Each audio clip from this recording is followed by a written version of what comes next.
another episode of She Says. My name is Shu Hui. My name is Cordelia. And I'm Roz. And today we are going to talk about birthing preparation. Please make sure she's clean first. Don't hurt me, please. Then she's like, ha ha ha, cleaner. I would highly recommend planning your birth. At least you know it's not for something that you can plan for. I'm a very bad pregnant woman. Okay, so after your explanation, I do see the importance of now having a birth plan.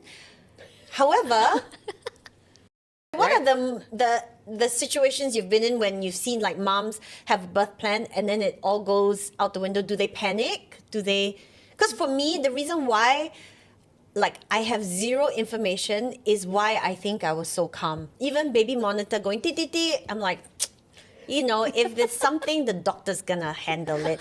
If the nurse really didn't think I should have the epidural, she wouldn't give it to because me. they're not feeding you information. But the doctors love like when you're patients like you. Yeah, because you trust them. But I felt good that way, right? because you're not being fed information, that's why you're fine. Yeah, but what she's saying is, if you are fed with information, then Right. you can go in like anything that you might have anxiety about, your questions are answered, or at least you know what to expect and all that, right? So like for me, if I felt like if I had a birth plan and things were not going according to, Would you have freaked out? I don't think I'll freak out, but I will probably feel like is something wrong. But because I think I didn't know anything, and then the nurse and the doctor were so calm, I feel like, okay, this is just one plan, A, B, C, D, E, Yeah, but I feel like it's just you because not a lot of moms are like you. Oh, is it? Yeah, but a lot of moms, everything and any sound, they'll be like, something is wrong. Ganchong. Yeah, but I think it's just you. Yeah. And also, I love your husband. Like, he's just like, oh, we already did so long. Can we just wait more? Like, it's not often that... Usually the husbands be like, But I think we should go Yes, now. the doctor say go now or go now. We should go now. Why didn't you come 1 hour earlier? Yeah, and then oh no, sorry, you gotta go for emergency C-sec now. Where is my husband? And Yeah, still trying to put the burger. Right? I think both of you Yeah. are super chill I and think calm. when he came in, they were already cutting me up. They were already they have already started. He almost missed the moment. Yeah, they couldn't wait. And you know what? Like they actually the anesthetist actually said, oh, it was actually a good choice because it had actually shed in my baby had actually shed in my stomach, so it's a good thing we got her out fast and didn't wait. And also by the time she came in, I feel so sad, like her eye couldn't open and her face was like all the blood capillaries had burst because I think it was like crushing her head or something. So it's like one eye couldn't open. And so I was like, is she okay? And they're like, yeah, it's because it was like under distress, but she'll be fine, don't worry. Yeah. Yeah. So Actually, and all worked out. Don't babies poop in the belly? No, not really. Yeah. Actually, babies poop when they're in distress or they are very, very overdue. Because I heard when babies poop in your belly, It's bad. it's actually dangerous, right? It's dangerous again because as they're coming out, they might take the first poop in. And if you remember from your newborn days, the first few days is the black tar. So the black tar actually, if it goes to the lungs, it prevents the lungs from opening. So it's called meconium aspiration. So if it prevents the lungs from opening, that's when they have respiratory issues. Yeah. So again, I didn't ask because she's like, oh, good thing we did it because your baby pooped. And I was like, so? Moving on. I love that about her, right? But you need to also understand that not many moms are like you. Yes, I do notice because I remember I have a friend who was with same doctor and I said, oh, I love him. It's like he answers my questions when I have questions, but he doesn't load me with information when I don't have questions. And she's like, what are you talking about? How long do you spend in there? I said, I spend maximum 10 minutes with Dr. Paul, do my scans, maybe 15, and I'm out. She's like, I spend like almost an hour in there asking him questions. I'm like, isn't that just making you panic? And she's like, no, I want to know. So I do know that majority of the moms would be like that. Correct. And also, she's also very good to be able to ask him questions. So some of my clients do not like Dr. Paul because they see him for like 2 to 3 minutes. Because he's like that. If you don't have questions for me, I'm not going to overload you with information. Dr. Claudine so also you like just come that. in, okay, bye, see you. I love miss you her. in 4 months, 4 weeks, Yeah, right? so I like it because it's so efficient. Every appointment, exactly. I know I'll be in and out Exactly. in that certain amount of time. And you, I feel like for your husband and you would ask the questions that would matter to you. Yeah, and going back to the birth plan, so the birth plan that a lot of people write is like, I want an epidural when I'm in pain. induce the Music, baby yeah. when it's not medically needed, or I'm okay with C-section when needed, right? But my birth plan, I think, I don't know if Cordelia remembers, but it's like 70 over questions that I asked the mom and dad to think about. Okay. Yeah. So that you are mentally prepared with Too long all ago. this, and then you know exactly what you want. Exactly. So it's not trying to plan for I want it to go my way, but you're trying to plan what ifs. What if I get on an epidural? What do I want? What if I need an emergency C-section? What does that look like? What if I need an induction? What does that look like? What kind of baby care do I want if the baby's not with me? Right? And what that helps with you for your planning is that you know that even if you're out of it, like you conk out, and the doctor asks your husband, what would she want? Does she want to be stapled or does she want to be sewed? Oh. Don't know. Wake up, wake up. Yeah, exactly. Yeah, Or- so at least your questions are, that makes like, sense. then do Okay, you want okay. to have skin to skin, but you're conked out? Do you want to have skin to skin when she's knocked out? Yeah, because husband- you were knocked out, I was awake. So Yeah, but your husband wouldn't know. Yeah. And you wouldn't know whether you were knocked out or not. But Yeah, usually so- they'll ask before that, right? The doctors? No, My No, God, usually they just put on you. no, they didn't even put on me. So I told you, but I just went, ugh. But then he was just showing me the baby as it comes out. So here's your baby, okay? She's all fine, healthy. And then they cleaned her up. I didn't say anything. You were like cleaning her up, right? So mine, I didn't say anything. They cleaned her up, and then they brought her to me wrapped. As little research as I did, I remember that I have to do skin on skin.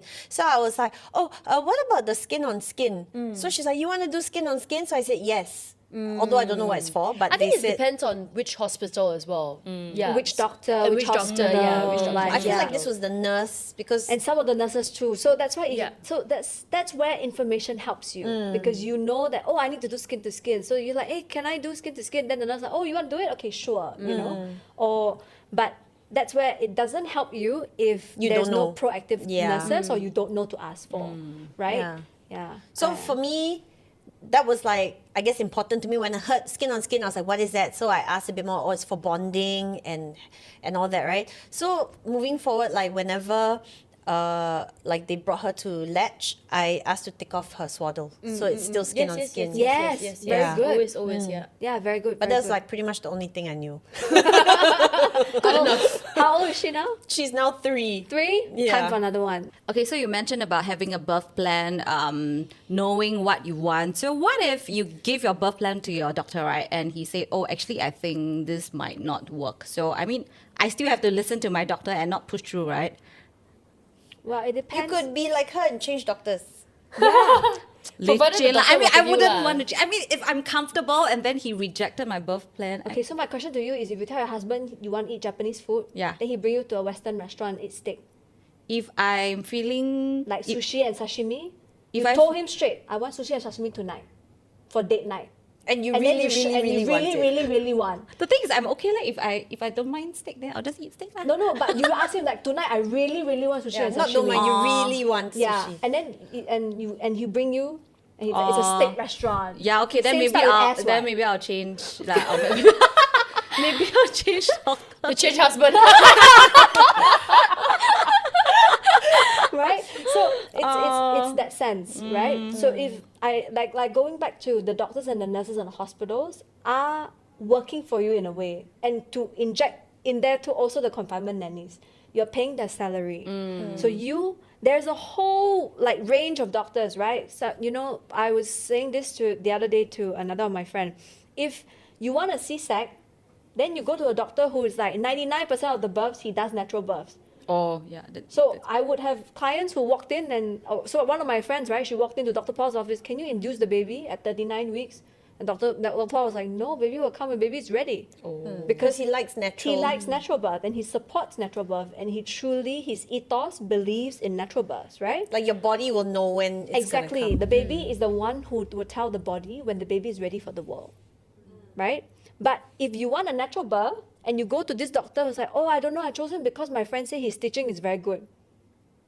Oh yeah, that's one of a Right? comments. Yeah. So it's exactly the same thing, right? So I want to eat sushi and sashimi tonight, but I'm walking to a steak restaurant and expecting them to give me sushi and sashimi. Okay, so how early should we have a birth plan? I would say maybe about 6-7 months. You can start Okay. thinking about it, and reading up the questions, and getting a good like template to work with,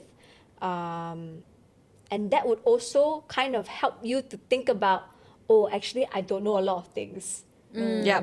And that's when you start doing your research and doing your read ups and stuff, and then you're like, oh, do I need to go for a class? Do I need to read more books? Do I need to watch more YouTube videos or stuff like that? Yeah. So second trimester, I would say that was a good time to start thinking about it, because then you have more time to look and think about and discuss with your husband too, because you know how the weeks go by, like, oh my god, it's already like this week, oh my god, it's next week, and then And like, honestly, after 7 months, anything can happen, right? exactly, Yeah. exactly, yeah. And of course, I mean, segue, there's also chances of premature births and stuff that is completely something that you're not even in your birth plan, right? So I just recently guided a client, 26 weeks and the baby's out, right? And what do you do? Because baby's in a box, right? The baby's this size, like the size of your palm, right? And every birth plan they had was out the window, right? And those are the kind of situations where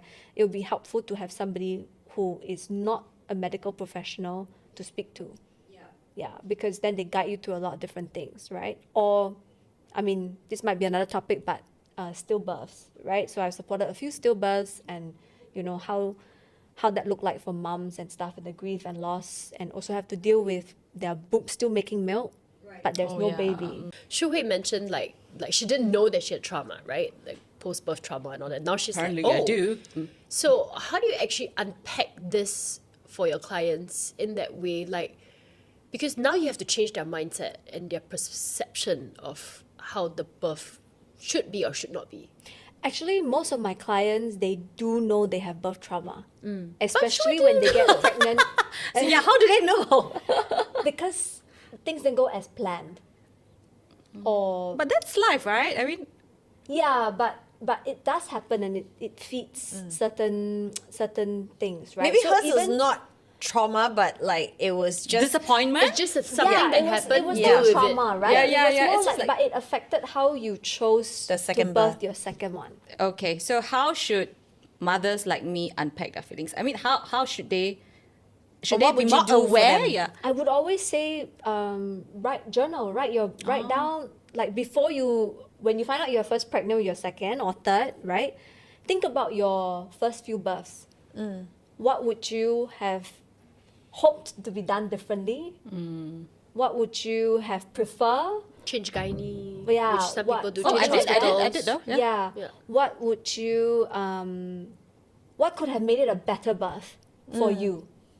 Or what could have made a better postpartum for you, right? Like, maybe, I don't know, I'm speaking out of line, maybe for you, like, maybe I could have attended more a class with my husband, right? Maybe, or read up more, right? So just Or penning down my thoughts. just penning down your thoughts, Ah, and things, and the more you pen down, the more it will come, right? So just start something, Okay. even on a daily basis, right? Or but it goes from everything from birth to breastfeeding to baby care to parenting. I could have done this differently. I could have done that differently.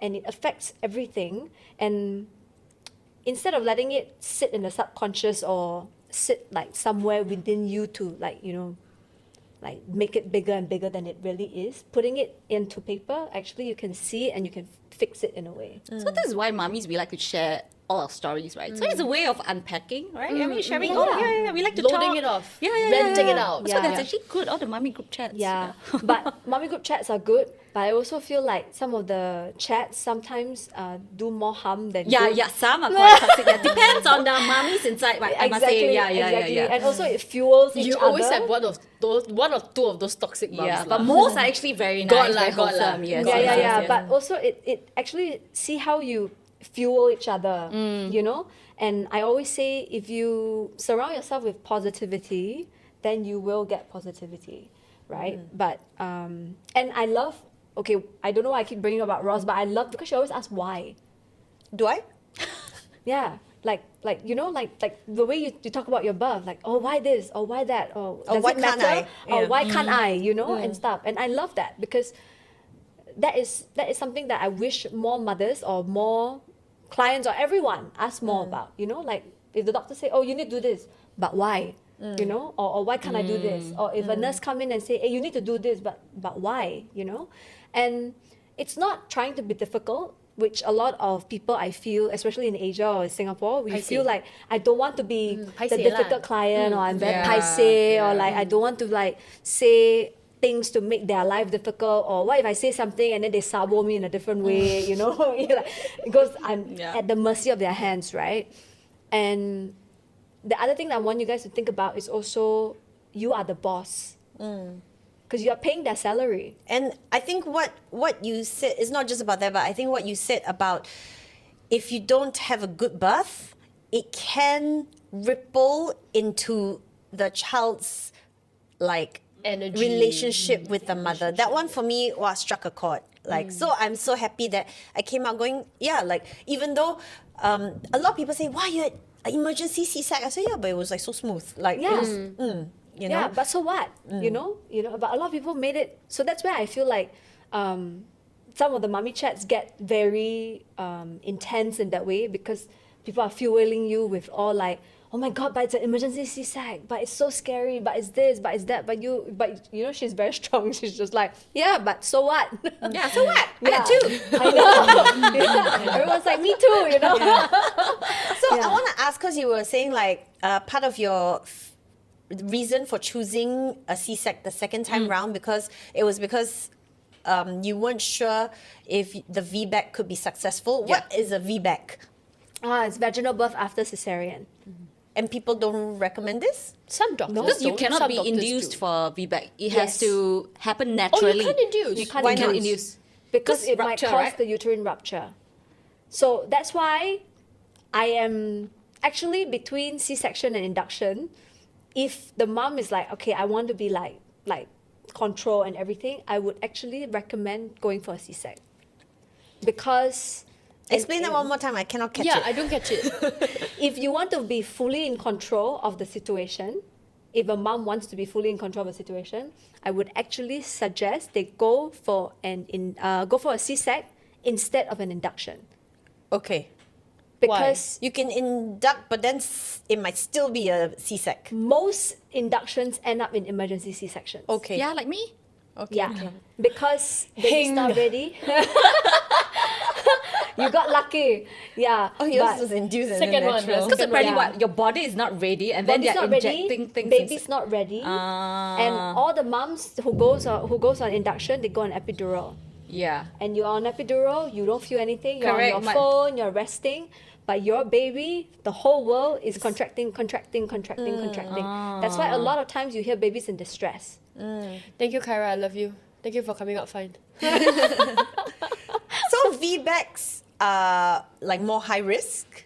In a way, but you have to have a Because doctor you have who already is... a wound, right? That's There's why. also already a wound, and you need to find a doctor who are supportive of VBACs. Yeah, not all doctors. Yeah. No. Yeah. A lot of support doctors that. are still in the mindset of once a cesarean, always a cesarean. And then you can But- do 4 C-secs, right? That's what they said. I think so. Yeah. Yeah. So I have supported vaginal birth after cesarean. I've supported vaginal birth after 2 cesareans, and they were all successful. Yeah. So it really is fully dependent on you. And Your body, your the baby. body, your baby. Yeah. and Not to stuff. say it's impossible. Yeah, exactly. And some moms, they don't want a full VBAC, but they want to at least try. So they want to go into labor. They want to experience the labor feeling, Oh. and then Yeah, they so go for a me, I C-section. think if I Wow. did have a second one, I might want to, VBAC. that damn epidural that I took. You're going to I experience want the to at least contraction. experience some contractions. All it I just felt feels was like one your stomach is like... like that, yeah. So Yeah. So a contraction actually, the other thing I teach parents or parents to be, right, is that people run away from pain and fear. But actually, this pain and fear, it's a rite of passage. It changes you from a woman or a girl to a mother, and you are responsible for a life, you know? And But for me, it's just because I think science. Because what? I thank science for the invention of epidural. yeah. But at least you experience The the contractions, labor and yeah. the contraction process before you tap out and say, okay, I'm done. Yeah. I Honestly, if want my to go. cousin hadn't told me to take the epidural, I You would would have just tried probably Deal with like it. didn't know to ask for it. I would think that they would see me in pain. Then Are you maybe okay? offer, do you want an Maybe epidural, offer, right? yeah. But for me, she says, don't waste time, go in and ask for epidural. So I went in, I want an epidural. Yeah. Like So just they probably will ask her, do you want an epidural? She'll be like, what's an that? epidural? Yeah. Yeah. No, but then I know, because I said, can I get epidural and laughing gas? Because everyone says they have such a great time with laughing gas, but I somehow, had no effect on me for laughing gas. well, It makes you high, apparently. I don't know. My hospital No, it said didn't. no. You can It only made me choose very one. uncomfortable, actually. No, I had laughing gas first, then epidural. No, she says you can only have one. Which hospital do you go? Thompson Medical. Same ah. Okay, but Did you birth maybe during COVID? Yeah. huh? Did you birth during COVID? No. But I'm gonna guess because it looked like I just wanted to get high. You know, when I'm because not in I any was pain, give me the given- I was laughing gas given and the laughing epidural. gas, right? Maybe, Oh, maybe. but laughing gas is only when you're pushing, right? No, You To can do get with laughing gas. to do with Oh, contractions. I haven't tried So I that. had that first until a point that I said, this doesn't work. Give me epidural now. Yeah, Maybe because I'm okay, not okay. having contractions yet. Yeah. maybe, So I always wondered, like, how come I'm so unlucky? Everyone was like, they get epidural and laughing gas, and somehow I didn't get But laughing that. gas didn't Yeah. work for me at all. And actually, going back to like labor and birth process, right, and the stages, right, it's normal to say you spend 50 over hours, but actually when you went in, you were only 1 centimeters by the time they checked you. So I had clients who walked around 2 weeks, 8 Me? centimeters dilated. Oh no, I was 1 cm for 2 weeks. She was Yeah. 8 cm dilated for 2 weeks. What? She 8 walked cm is very big, eh? Yeah, Yeah. but she walked around, she had no contraction. But And the so they moment still she, said to wait. yeah, the doctor said wait. Yeah, but when she was with a doctor who is like Paul, who is very pro-natural, you know, and they were like, but if you have no contraction, it means the baby's not going to come out. So, Yeah. and the water bag's still intact, so sure, you know. I remember Yeah. going for events at 1 cm for like 2 weeks still. Yeah, but Just walking around. so early labor is like from 0 to 6 centimeters, and it can take days or weeks and hours, and sometimes you don't even feel it. But I think also at the end of the day, it's a disclaimer that we should give. Always listen to your doctors regardless. Nevertheless, trust your doctors. If you're feeling uncomfortable with your gynae, change your gynae. Yeah, exactly, That's really exactly. very crucial. Yeah. For me, And- it was about the vibe. So I actually had a gynae, like that I did not vibe with, and this was like a gynae that like 2 girlfriends, and I like these 2 girlfriends, and they recommended her. And I went and I absolutely hated her from the first session. I said, okay, let me give it a second go. I went for her. I went back to her for a second appointment, and like I just asked to change. And so I asked other girlfriends, and then they recommended Paul. And when I switched to him, I asked for a transfer letter from whatever she checked from me to bring to Dr. Paul. And she wrote a nasty, nasty transfer letter. So I thought it was so unprofessional, like just talking about how she recommended that I come in to see her for some checkup, but I didn't show, I like canceled the appointment.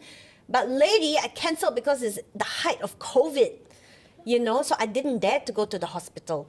But like, and the thing is, it was so unnecessary for you to write that in the letter. So I really felt like I made the right choice. And I could tell from 2 sessions that she's just not my vibe. And then when I met with Dr. Paul, it was a bit hard for me to convince my husband to let me switch because he believes that all male gynaes are just chicopes. My husband also didn't want me to find a male gynae. Yeah, he said, why? There's so many female gynaes. Why choose a male one? Yeah. I was like, okay, fine, fair enough. Yeah, no, but so I said, follow me to this first one, and my husband absolutely loves Dr. Paul, and then like so like the vibe with him was great on day 1, and it was great all the way to the end. Yeah. Yeah. I love that disclaimer because, you know, when during my class, I always ask, do you think the doctors know do you think the doctors knows best, right?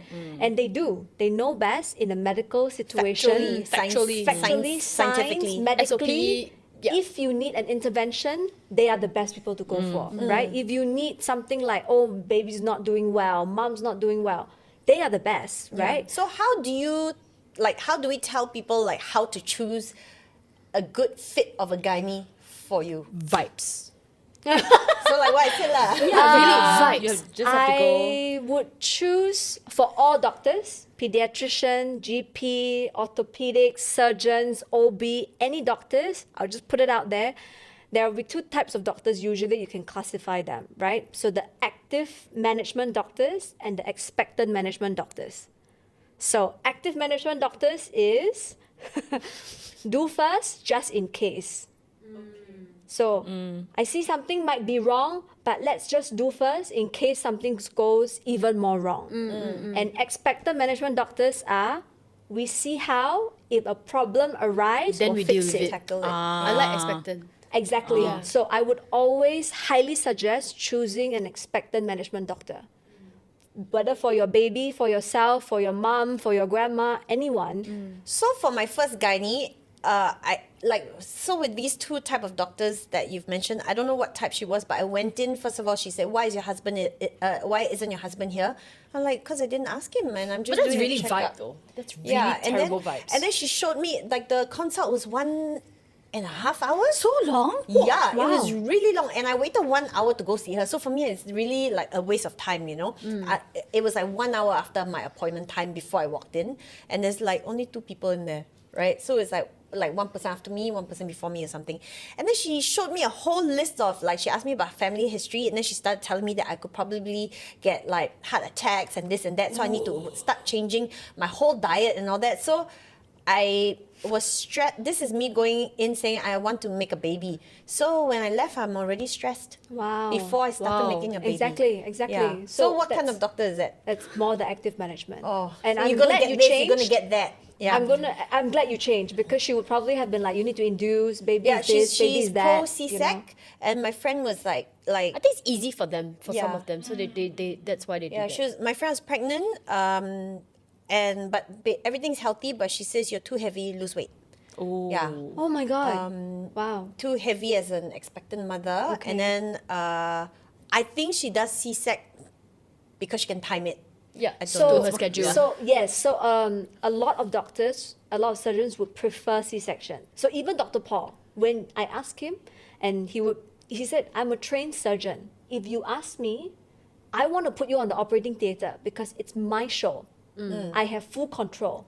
I know I cut you open to the moment the baby is out, it's 6 minutes. I know how many stitches need to go in. I know every part of your body. I have full control because I'm a trained surgeon and I'm a trained professional that I need control. But if I let you birth in the budding room, I have zero control. You have to just wait. I just have to wait and let nature takes its own course. But he's also pro that. But he's pro that because he truly he believes got in ethics the also power lah. of women. Yeah. And going back to male gynaes, I love male gynaes more than female gynaes, and I've worked with hundreds of them right in Singapore. And because I'm the only one allowed in the birth room other than the husband as a doula, right? So I've worked with so many of them. And I love the male gynaes. They're so much gentler. Yeah, because they don't know exactly how it feels. Sorry, hold it up. Dr. Claudine is good. My gynaes are okay, yeah. Dr. Sim, Dr. Ida, they're great. I would see like the male doctors most of the time when they do the bit more checks compassionate lah. for the mom, they're gentler and they're like, oh sorry, I'm gonna check you now. You know, it's like a form of thing. But whereas a lot of the female doctors or the female nurses I see, they just shove it in, right? And then they put the whole hand in to check you. Because they're like, I've done it, so you can do it also what? What's the yeah, big deal? yeah. You know? So I do feel that little I don't know, a little bit there. There's a little bit of the vibes there. And then like with Dr. Paul, if I go, then he'll say, oh, sorry. sorry. Yeah, are you Yes. okay? Yeah. Yes. Okay? Dr. Claudine will be Okay? like, okay, yeah? Cannot. Okay. But that's your style. You like Yeah, it that yeah. way. No, I Back to think the if BDSM. if she were to, if it would be a bit pain, I'd be like, then she, pain ah. Okay, wait, just one more, okay? She's still okay. Yeah, she's still okay. She's Yeah. still So I like that. Like some. I'm not saying all, Yes. but in general. My first one, like I go, oh, then she. Oh my god, I would have like, What? She's really horrible. okay, we'll talk about her behind the camera. Who is she? Behind the scenes.